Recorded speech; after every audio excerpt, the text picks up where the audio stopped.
ওটাও যদি একটু ছোট বড় হয় তাও বউ চলে যায়। তাহলে বলো, কও, তোমাদের যে কত যন্ত্রণা।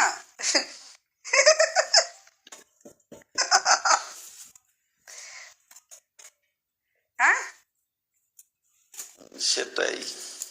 তাহলে তোমাদের যে কি ছোট যন্ত্রণা, বড় হলে বউ চলে যায়।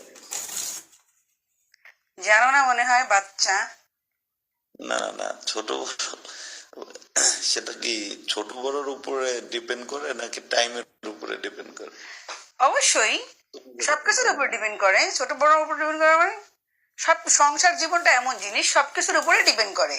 ভালো স্বামীর উপরে ডিপেন্ড করে, ভালো ওয়াইফের উপরে ডিপেন্ড করে, স্বামীর উপরেও ডিপেন্ড করে। ওয়াইফ শুকনা হলেও ধীরে সুস্থে বাচ্চার মা হলে মোটা হয়ে যায়, ঠিক আছে? যেমন আমি শুকনা ছিলাম, মোটা হয়ে গেছি।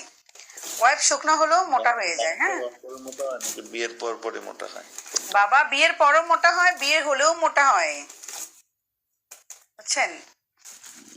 বিয়ের পর আমার বাচ্চা বাচ্চা হওয়ার পরে আমি মোটা হয়ে গেছি, বুঝতে হবে। বিয়ের পরে মোটা কেন হয়?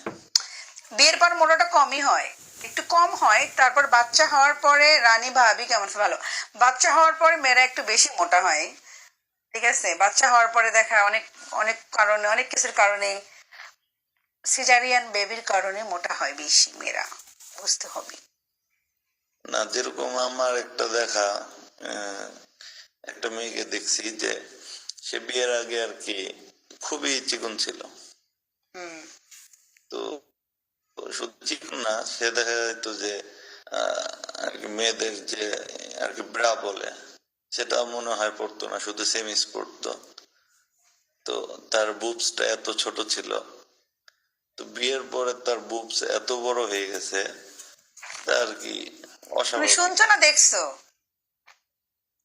না না, দেখছি।